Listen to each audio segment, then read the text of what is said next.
Human pilot played with a disabled dragon hatchling, unaware the Federation Admiral was watching. HFY Hub score 9.2 out of 10. Okay, look, those days at work where everything is just numbers. Like you're typing into a spreadsheet and you realize the higher-ups don't see people, they just see resources or efficiencies.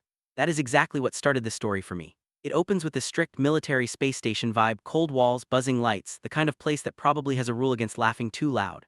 But then we meet David. He finds this tiny, broken dragon hatchling scheduled to be, well, deleted because its wings are messed up. And honestly, I leaned in so close to my monitor my nose almost touched the glass. It hit me right in the chest. The vibe here is pure, uncut patience. It reminded me of that time I spent 3 weeks sitting on the concrete in my parking garage, waiting for this terrified calico cat to eat the tuna I brought her. David does exactly that. He sits, he rolls a ball, he waits. It's not about laser battles or exploding Death Stars, it's about the terrifying bravery of just being kind when the rules say you shouldn't be. The emotional payoff is huge because we see the big, scary Admiral, who is basically every bad boss I've ever had, actually watch the security tapes and learn something. If you like stories where the little guy wins by just being a decent person, or if you've ever rescued a stray, this is 100% for you. My coffee went stone cold while I was listening and I didn't even care. 1. Accessibility barrier, 10 out of 10. Super easy to get into, you don't need a PhD in astrophysics to get what's happening. It's just a guy, a dragon, and a mean rule book. No complex lore dumps that make your eyes glaze over like a boring Zoom meeting. Number 2, character cred, 9 out of 10. David is the man. He risks his whole career for a creature he just met. And the dragon, Phoenix, the way it learns to play is so realistic. It felt like watching a puppy figure out what a tennis ball is for the first time. Number 3, closure status, 10 out of 10. We get the full package here. We see the rescue, the tense meeting, and then a time jump to see them thriving. It's the kind of ending that makes you want to fist pump the air. Number 4, dialogue drip, 8 out of 10.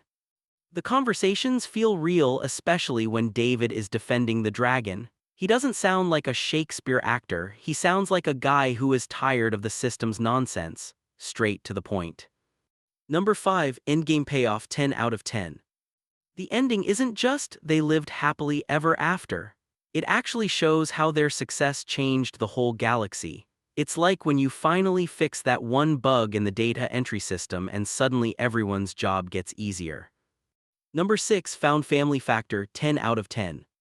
This is the good stuff, a pilot dad and his flightless dragon son, sign me up. It hits that specific spot of we chose each other that always wrecks me.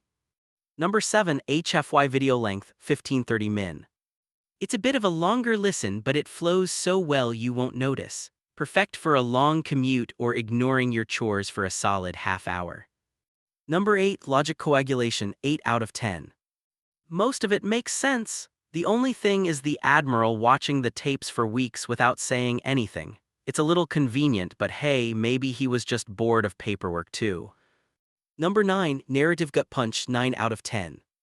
When the Admiral explains that he used to see emotions as weakness, that hurt. It's a redemption arc that feels earned, not just slapped on at the end. Number 10, packing pulse, 9 out of 10. It starts slow and quiet, kind of spooky, then builds up to the big council meeting. It never drags, it keeps moving like a good playlist. Number 11, possible sequel, yes. I would totally read a series about Phoenix and David solving space crimes or navigating asteroid fields. There is so much more they could do with the pilot and navigator dynamic. Number 12, POV perspective, 9 out of 10. We switch between David and the Admiral, which is smart. Seeing David through the Admiral's security cameras added this cool layer of tension, like we were spying on the good deed. Number 13, the human edge, 10 out of 10. The HFY part here is that humans are strong, it's that humans are stubborn about love. We will pack bond with a rock if it has googly eyes. David proving that kindness is a tactical advantage is peak humanity. Number 14, the onion factor tearjerker score, 9 out of 10. I'm not gonna lie, I got misty. When the dragon pushed the ball back for the first time, yeah, it's that feeling of earning trust that just breaks you in the best way. Number 15, thematic resonance, 10 out of 10. The idea that value isn't just about what you can produce for the company or the Federation is huge. It fights back against that feeling that we're all just cogs in a machine. Number 16, Trope Remix score 8 out of 10. It takes the classic boy and his dragon trope but twists it by making the dragon disabled and the setting a sterile sci-fi station. It feels fresh even though it's familiar. Number 17, Visual Bang Per Buck 9 out of 10. The description of the dragon, purple and silver, twisted wings was super clear. I could picture the medical bay and the big council room perfectly in my head. Number 18, Wholesomeness out of Cozy rating 10 out of 10. Despite the threat of death at the start, this is basically a warm blanket of a story. It's about people learning to be better. It leaves you feeling clean. Number 19, World Building Vibe Check 8 out of 10. We get enough to understand the stakes. The Federation, the Draconics, the rules, it feels like a lived-in universe without bogging us down in boring history lessons. Number 20, Xenobiology Integration, 9 out of 10.